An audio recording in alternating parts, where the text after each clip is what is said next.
for me in the design. One of the landmarks is I've always been fascinated with the idea of monkeys with guns. And I don't know why, but just what happens when you give monkeys guns, it's just, there's something cool about that. So at this level, rather than, the creature is now set. You've evolved the creature. But at this level, I can buy them tools. And in this case, I'm shopping for tools, and I'll talk about the shopping a little bit later. In this case, I'll buy them a spear rack. They get excited. We're seeing kind of more elaborate procedural verbs at this point. They'll kind of have a response, decide what they want to do with it. I'm going to try now, before they get into trouble, I'm going to buy them a campfire here. These guys are still a bit excitable.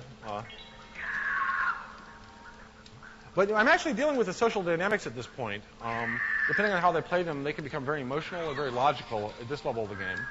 Let me buy them a drum. Now, I bought them a drum, and now these guys have decided to start playing the drum. This is actually a procedural dance, based upon my creature.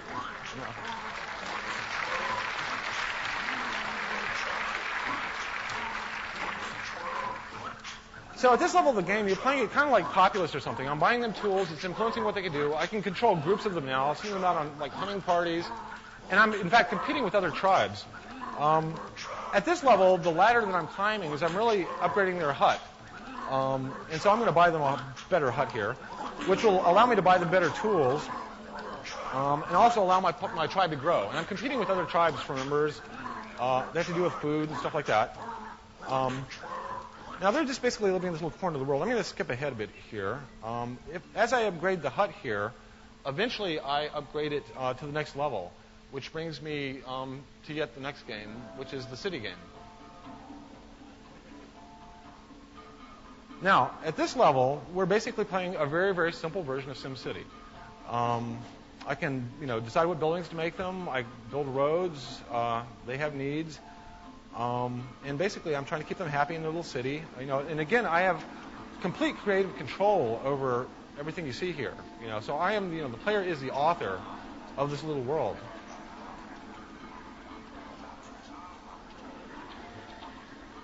Now, like the tribal mode, we have a shopping thing here. Now, the shopping is populated actually, again, with other players' content. So if I don't feel like building something, and I see something really cool that another player's made, it'll try to learn the style that I'm using and try to populate my shopping catalog with things in that style. And then I can pick them here and then buy it. Or, if I see something I want to modify or I want to build something from scratch, I can actually go into the building editor.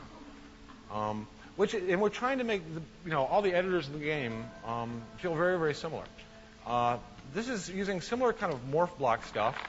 Basically everything in here has like a handle, and I can kind of play around with it, shape it, like these little. We have categories, from very platonic solids that have certain handles on them.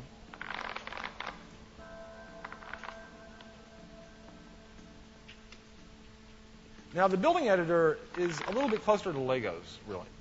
I can grab an object and I can have it intersect or stack. We're trying to find the simplest possible operators. The average person can very, quickly learn, and this becomes a toy to them. That they really have a lot of time. And we found this a lot in the Sims build mode, by the way. The players would go into that mode. There was a little bit of a learning curve, but they had kind of immediate, feedback, and they got so much creative reward for doing that. That I've been looking at how we fold that experience more and more into the gameplay. Okay, so we basically added this little mushroom thing to our building. We'll go back in the game. There it is over here. So they're happy. They like it. The primary feedback for me in this game is kind of the happiness of my people, and they, now we're dealing with like large-scale kind of social interactions between the characters.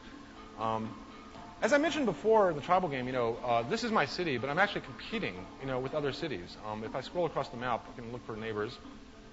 So here's another city. Now, this city was created in the exact same editor, just using, slightly different primitives, different texturing, from the procedural texturing. But just to give you a sense of the variety of style that a player can do. So our city was kind of, I would call maybe Dr. Seuss style. This is more kind of techno-industrial Star Wars style.